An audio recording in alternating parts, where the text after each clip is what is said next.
la TVT au cœur de l'information.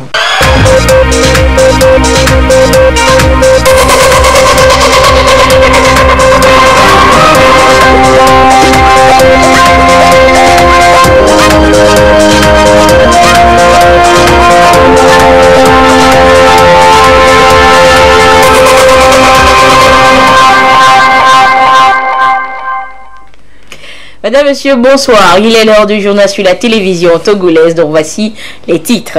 Le financement de l'habitat dans l'espace UMOA est au cœur d'une formation ouverte depuis ce matin à Lomé. Il est question de permettre une meilleure gestion des portefeuilles de prêts de l'habitation dans les 8 États membres.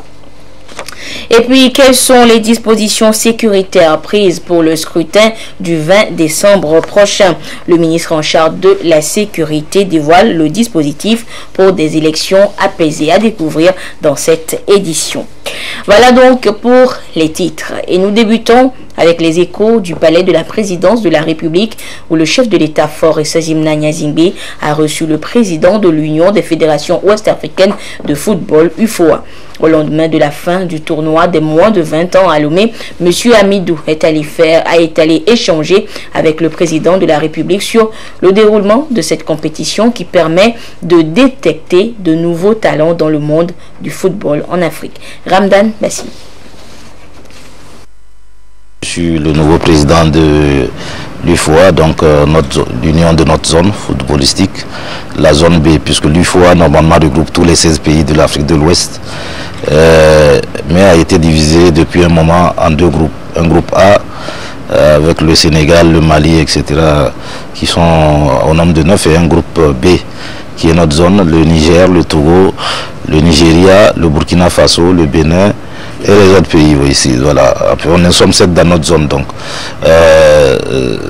ce regroupement aujourd'hui est en train de reprendre. On reprend nos compétitions, reprend nos activités pour vraiment donner un nouveau visage à notre union zonale. Donc c'est ça qui a été l'objet de notre visite. Nous venons de tenir un deuxième tournoi depuis notre prise de fonction, donc, qui est le tournoi des U20 qui vient d'avoir lieu, auquel vous avez sûrement assisté, sinon que vous avez vu sur les médias, qui s'est très bien passé. C'est un tournoi très relevé. Ce tournoi, nous l'avons organisé dans le but de préparer les équipes de notre zone qui sont qualifiées pour la Coupe d'Afrique des moins de 20 ans qui soit se tenir au Niger. Et si vous avez remarqué, sur les 8 pays qui vont jouer la Coupe d'Afrique, 6 étaient présents à ce tournoi-là. Donc c'est un tournoi avec un niveau très relevé. Ce que le chef de l'État même a apprécié, il a dit que c'est bien si on continue comme ça, et a promis justement de nous d'épauler notre union zonale pour que vraiment on puisse émerger encore plus, pour donner beaucoup plus de qualité, beaucoup plus de chance aux jeunesses de nos pays. Je vous le disais en titre, la Caisse régionale de refinancement hypothécaire organise depuis ce matin, et ce pour 2 jours à Lomé, un programme de formation sur le financement de l'habitat. Il est question en clair d'améliorer la gestion des portefeuilles de prêts pour le secteur de l'habitation dans l'espace UEMOA. Les précisions avec Chazenam Baga. Avoir un logement décent, quel que soit son revenu, la préoccupation est largement partagée au sein des communautés de l'espace UEMOA. Pour répondre à ce besoin légitime des populations, les chefs d'État et de gouvernement de l'Union ont mis en place des politiques volontaristes de l'habitat. Pour accompagner ces différentes politiques en termes de financement, la BOAD a initié en 2010, avec l'appui de la BCAO et du Conseil régional de l'épargne publique et des marchés financiers, la création d'une caisse régionale de refinancement hypothécaire CRH-UEMOA. Après 6 ans d'activité effective, la CRH-UEMOA veut consolider ses acquis et améliorer ses prestations. La tenue de cette double session de formation sur la gestion des risques et la gestion actif-passif, ainsi que la politique et la gestion des crédits hypothécaires, vise donc à partager les meilleures pratiques de mise en place et de gestion de portefeuilles de prêts à l'habitat en accord avec les règles d'intervention de la CRH-UEMOA et à mieux maîtriser la programmation financière. Après 6 années d'activité, nous éprouvons le besoin de resserrer davantage encore les rangs avec nos banques actionnaires sur la façon de travailler ensemble.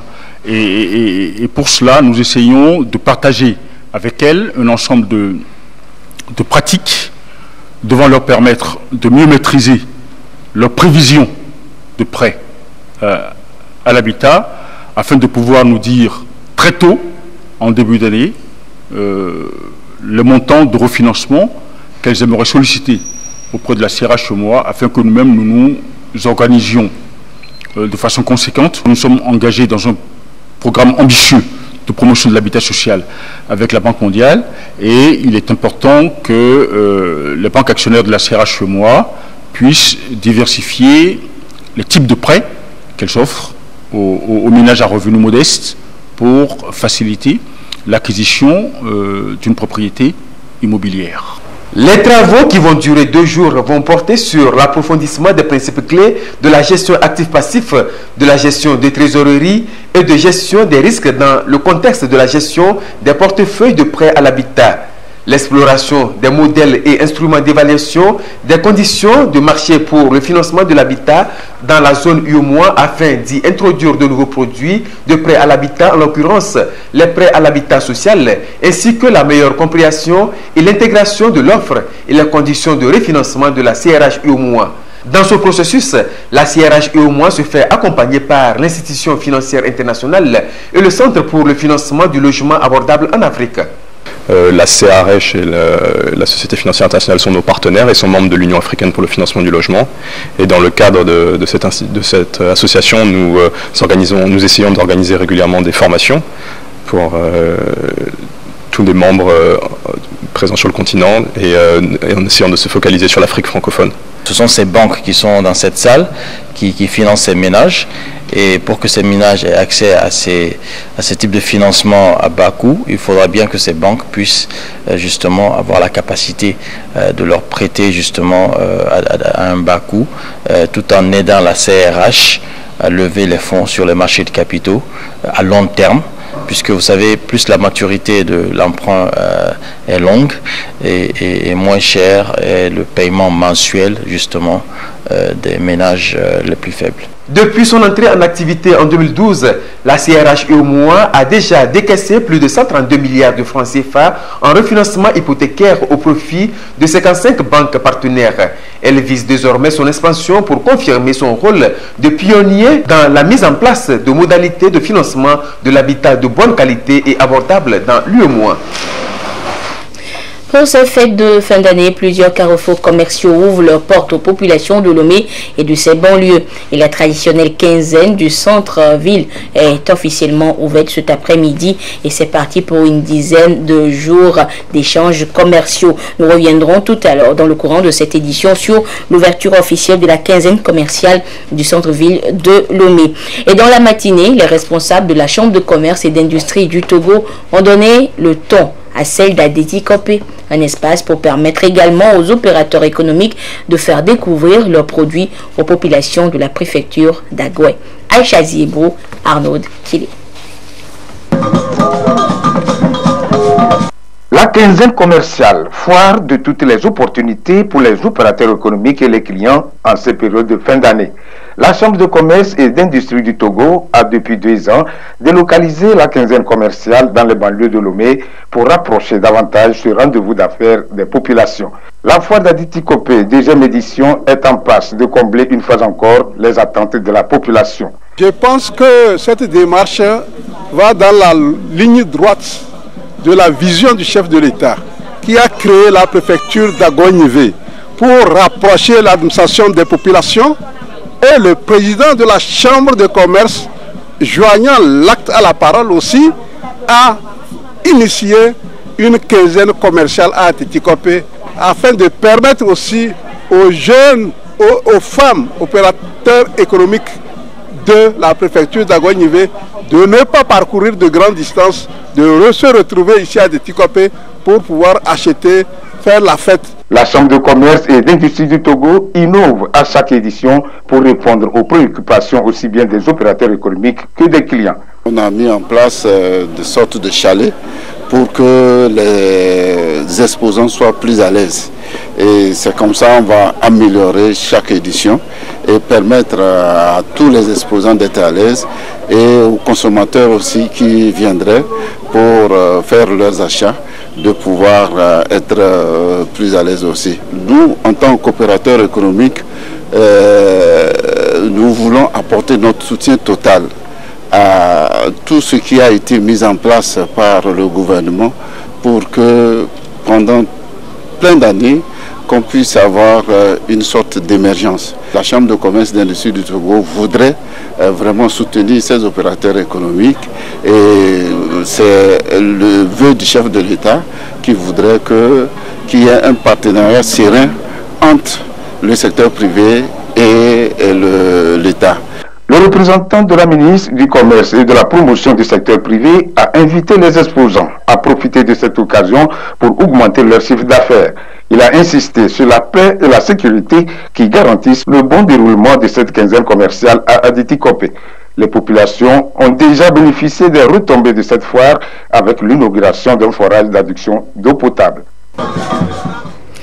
Le 20 décembre prochain, les Togolais sont appelés aux urnes pour élire leurs députés. Et à quelques jours de ces échéances, toutes les mesures sécuritaires sont prises pour un scrutin apaisé. C'est ce qu'il faudra retenir en substance des propos du général de brigade Yark Damham, ministre de la Sécurité et de la Protection civile, au moment où la campagne électorale tire à sa fin. Augustin Kossige nous donne un aperçu de ce dispositif sécuritaire dans le dossier qui suit.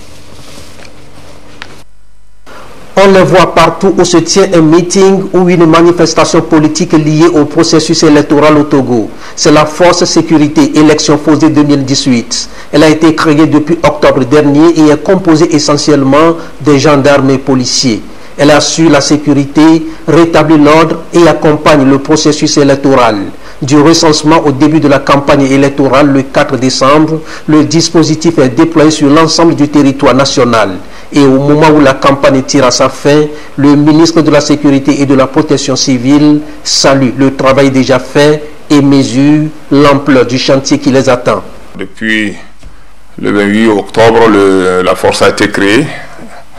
Elle a été créée, un commandant nommé, des éléments formés, recyclés, et qui ont commencé par accompagner le processus sous la supervision de la CENI. Donc depuis le 4 décembre, c'est l'ouverture de la campagne. Dans l'ensemble, ça s'est très bien passé, en dehors de 2 jours d'incidents malheureux que nous avons eu, surtout le samedi 8 décembre, où la coalition a appelé les jeunes à sortir manifester contre le déroulement de la campagne. Depuis ces incidents, et je crois que la SAES a prévalu et la campagne a continué sur toute l'étendue du territoire jusqu'au jour d'aujourd'hui où je vous parle. Mardi, c'est les forces de défense et de sécurité qui vont voter. À l'issue de leur vote, je crois qu'on disposera encore des effectifs disponibles pour renforcer ce qui est déjà en place. Il y a des postes qui seront dégagés, les postes de gendarmerie et de police qui seront dégagés, qui seront confiés aux forces de défense pour permettre à la force de récupérer et renforcer son dispositif sur le terrain. Donc je peux vous dire que du côté de la force 2018, il n'y a pas d'inquiétude. Tout ce que nous demandons, c'est la contribution de nos compatriotes. C'est vrai, il y a les gens qui feront tout pour empêcher. Nous prenons ça au sérieux et nous nous préparons en conséquence. Nous nous connaissons aujourd'hui au Togo aussi. On sait qui est qui fait quoi, qui a fait quoi, qui était quoi. On se connaît.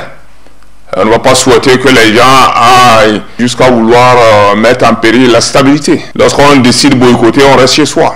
On ne sort pas pour dire on va casser les urnes ou on va empêcher les autres citoyens d'exprimer.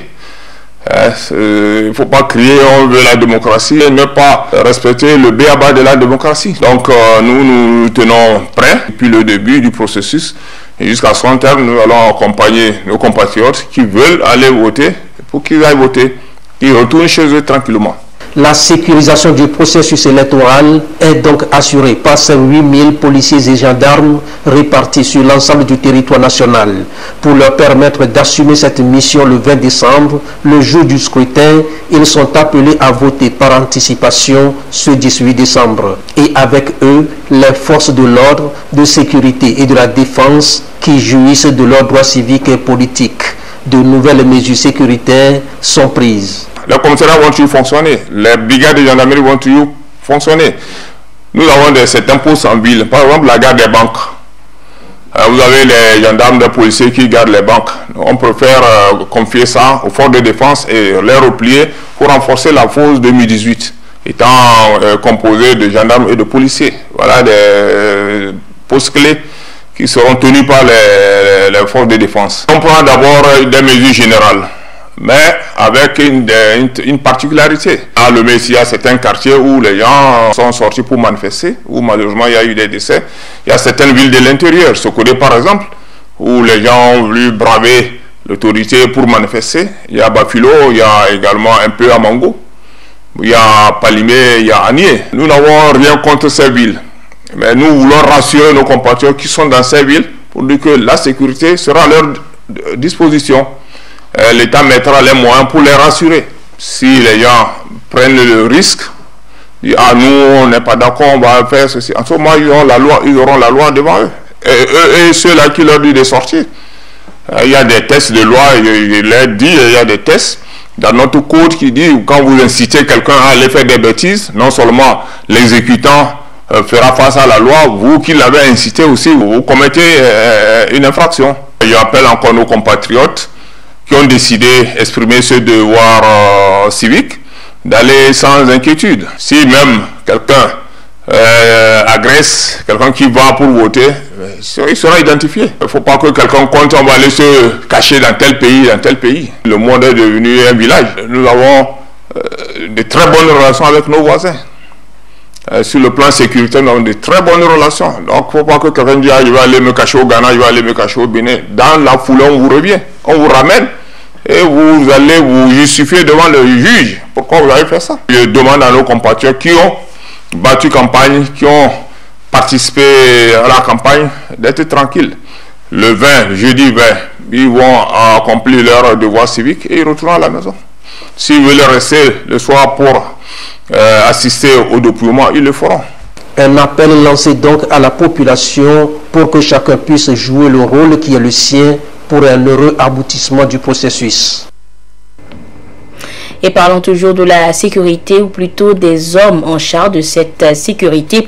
Le président de la Commission électorale nationale indépendante, CENI, informe par voie de presse, par voie de communiqué, l'opinion publique et les électeurs que dans le cadre des élections législatives du 20 décembre 2018 et conformément au décret pris en Conseil des ministres le 8 novembre 2018, que les forces armées et de sécurité voteront par anticipation demain, mardi 18 décembre 2018, dans les centres de vote retenus par la CENI et publiés par voie de presse en application de l'article 117 du Code électoral.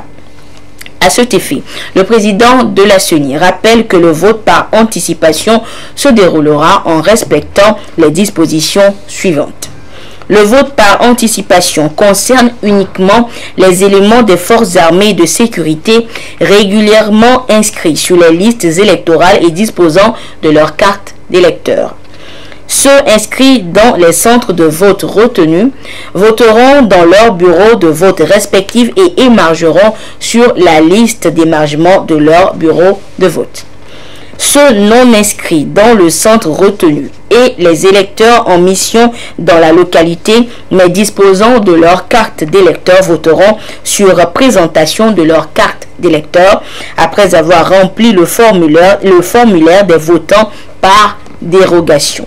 Le président de la CENI compte sur le civisme et le centre de responsabilité des uns et des autres pour un bon déroulement de l'ensemble des opérations. Et toujours dans le cadre de ces législatives, le président de la Haute Autorité de l'Audiovisuel et de la Communication, HAC, invite les journalistes des médias publics et privés, ainsi que les correspondants de la presse étrangère, à une rencontre d'échange le 19 décembre 2018 à 9h au siège de l'institution CIS à Agbalépé-Dogan. À l'heure du jour, le point de la couverture de la campagne électorale, les dispositions pour la couverture du scrutin.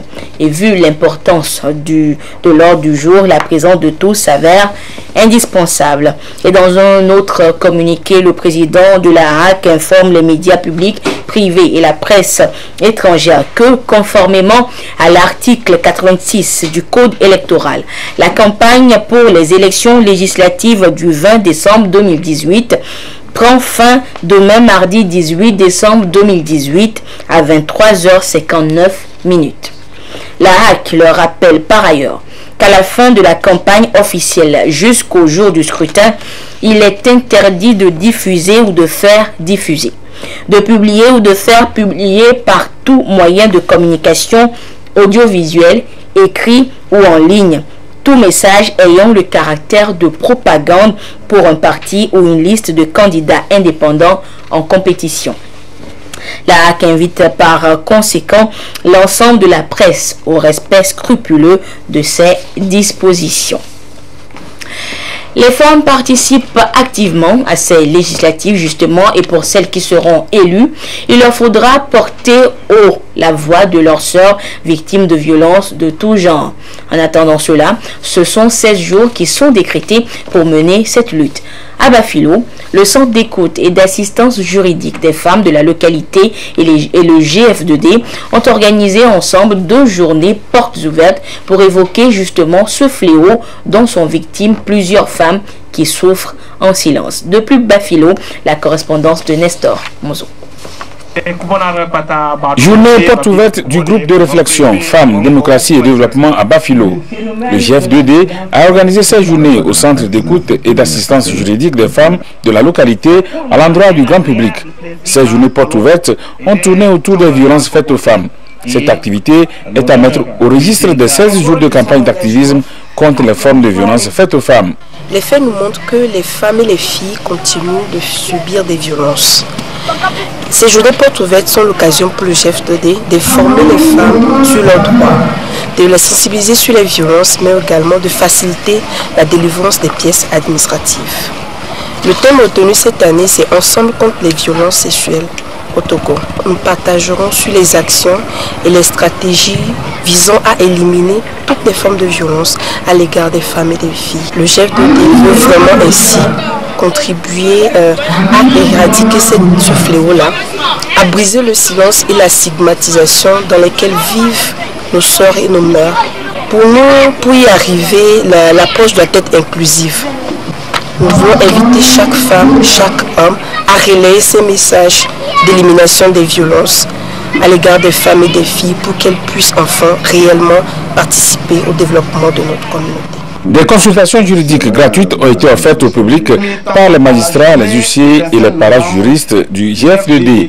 Le préfet d'Assoli, Romala Urugrungu, a fait remarquer que malgré les progrès accomplis dans la lutte contre les violences faites aux femmes, beaucoup reste encore à faire pour permettre aux femmes de vivre dignement.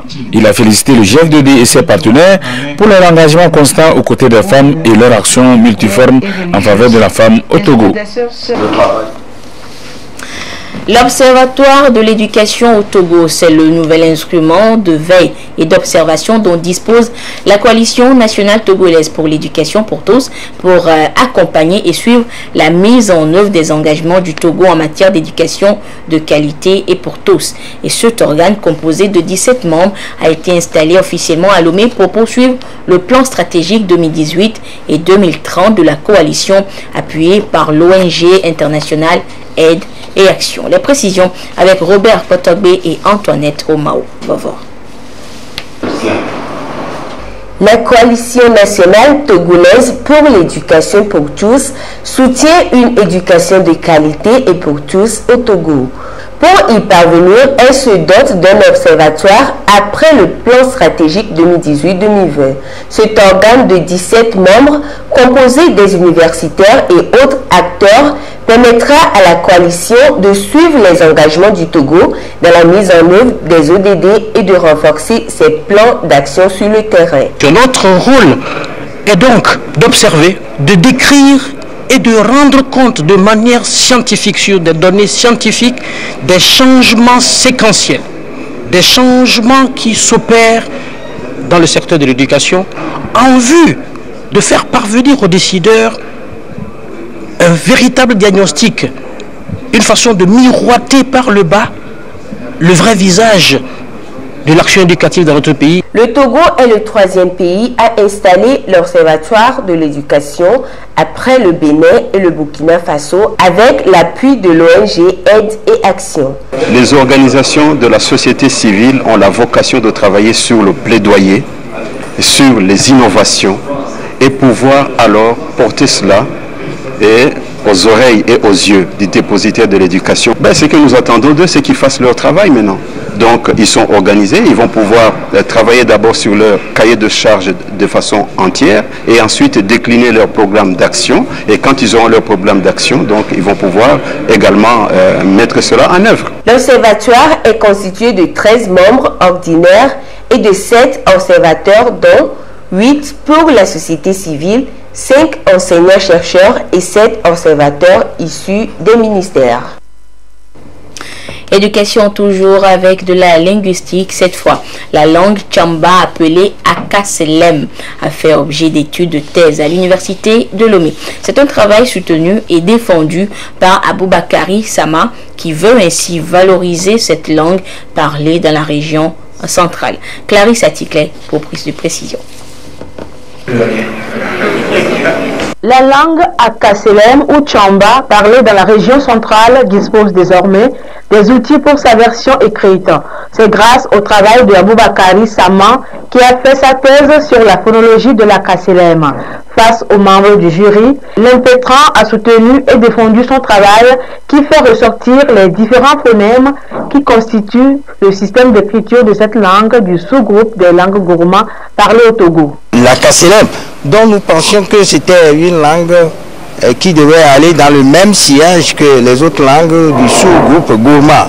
Mais il se trouve que, étant dans un environnement linguistique différent, eh bien, elle capte des choses de ces langues environnantes-là qui l'influencent, n'est-ce pas? Et qui fait que ça fait qu'elle diverge par rapport aux autres langues du sous-groupe gourma. Donc ça nous a permis de les savoir, de nous en rendre compte aujourd'hui. Et c'est quelque chose de très intéressant. C'est un travail difficile qui coûte des nuits de veille. Pourtant, il a accepté d'assumer ce sacrifice pour le faire et nous produire ce travail de cette qualité-là. L'impétrant a également relevé les différenciations sémantiques générées par les tons dans la langue Akaselem, ce qui a permis de mettre en lumière l'harmonie vocalique contenue dans cette langue. Vu la qualité du travail qui est fourni du point de vue de la documentation, le jury, après avoir délibéré, a jugé Aboubakari Sama digne du grade de docteur en linguistique avec la mention très honorable.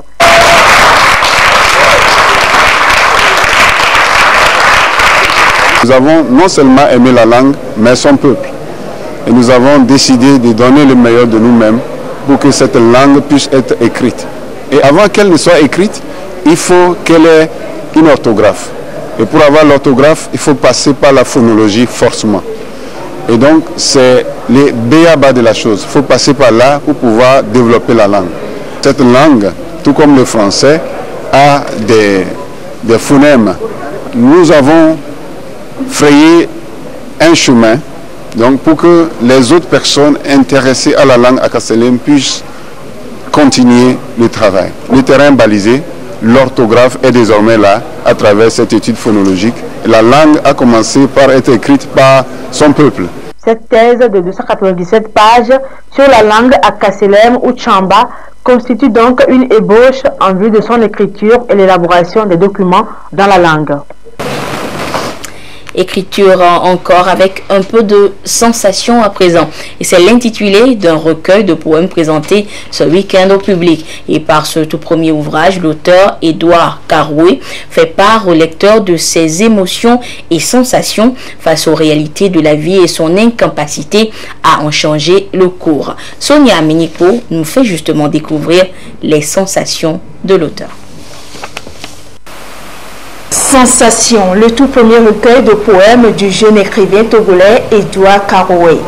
Dans cette œuvre de 139 pages structurée en 4 parties dont la beauté, sentir son milieu, l'écolier de vie en fait, l'amitié et l'amour, l'auteur exprime d'une part sa colère face à son incapacité à changer le cours des choses et d'autre part exprime son admiration devant des réalités évidentes. Il est important qu'à chaque instant de notre vie, que nous marquons une pause pour réfléchir et puis aller à l'introspection. C'est une question qui nous concerne tous. La plupart du temps, la fugacité de la routine nous amène à oublier qu'il faut réfléchir sur des questions qui nous environnent. Il faudrait que les gens marquent une pause, qu'ils réfléchissent, qu'ils pensent à tout ce qui est question sociale, question humaine. Et c'est de cette manière-là que nous pourrions mieux exalter ce qui nous est donné comme don. Cet ouvrage, paru aux éditions Continent, c'est également la somme des émotions et sensations de l'auteur. C'est en ce sens qu'il parle de lui, du monde qui l'entoure, de la vie en général. Il est écrit dans un registre courant à la fois accessible et complexe. C'est un recueil facile à lire, sauf que il a sciemment tu la ponctuation et ce qui rend un peu compliqué la lecture. Mais c'est aussi un message, c'est aussi une manière de dire. Il laisse la liberté à chacun de ponctuer le texte, de ponctuer le recueil et de donner un sens au recueil. Là où quelqu'un mettra point, quelqu'un mettra un point d'exclamation et ça change tout.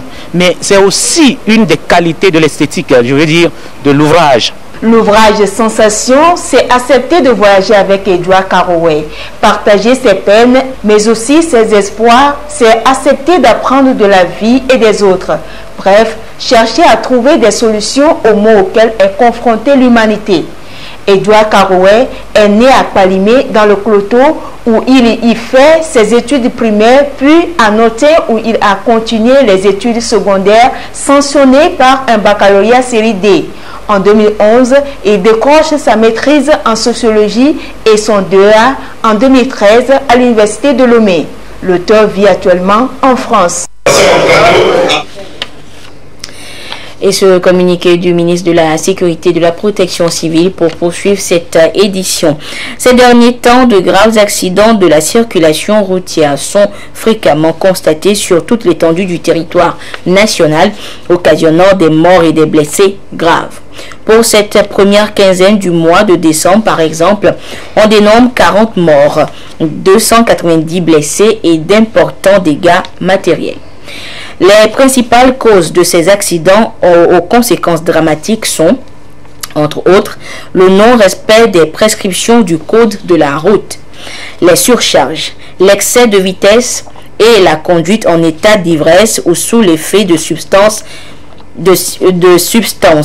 illicites.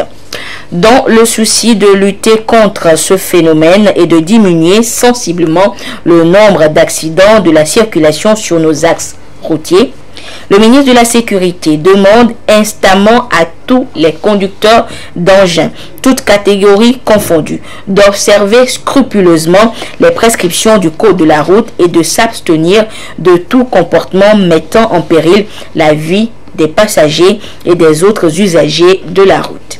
Des contrôles routiers seront renforcés en vue de sensibiliser davantage l'ensemble des conducteurs. Le ministre de la Sécurité et de la Protection civile invite la population à la prudence, particulièrement en cette fin d'année où l'on assiste à l'augmentation du trafic routier. Il remercie les uns et les autres pour leur bonne compréhension. Sport football à présent, le Sénégal est détenteur du trophée de la première édition du tournoi de l'UFOA Zone B des moins de 20 ans que notre capitale Lomé a abrité. En finale de la compétition disputée hier face aux Super Eagles Juniors du Nigeria, les Lionceaux de la Terenga ont été meilleurs en l'emportant par 2-0. Le résumé de la rencontre avec Jean Kofi et Dédi. Les Sénégalais tout de vert habillés au cours de cette finale face au Nigeria n'ont fait que confirmer tout le bien qu'on a pensé d'eux. Très en forme et plus mobiles dans une technique de jeu spéciale, ils ont entamé cette partie en obligeant l'adversaire à replier à tout moment. Ils s'offrent les meilleures occasions mais n'auront pas réussi à inscrire le moins de buts en première période. Les Lionceaux reprennent le jeu en deuxième période avec la même ardeur et finissent par ouvrir le score à la 47e minute par l'entremise de Sanya Amadou. La formation nigériane tente de revenir au score, mais les Sénégalais, présents et très actifs dans tous les compartiments, ne leur donneront guère la faille. Plus entreprenants, les Lionceaux vont corser l'addition à la 70e minute grâce à Youssouf Badi et mettent définitivement un terme aux ardeurs nigérianes. Sénégal 2, Nigeria 0, score final. Du moment où on analyse le jeu de l'adversaire, après c'est un rapport de force. Il faudra en tout cas essayer de le mettre en difficulté. C'est ce qu'on a essayé de faire. On l'a travaillé hier à l'entraînement. ça a marché aujourd'hui, ben, bravo pour les joueurs, parce que le mérite leur revient.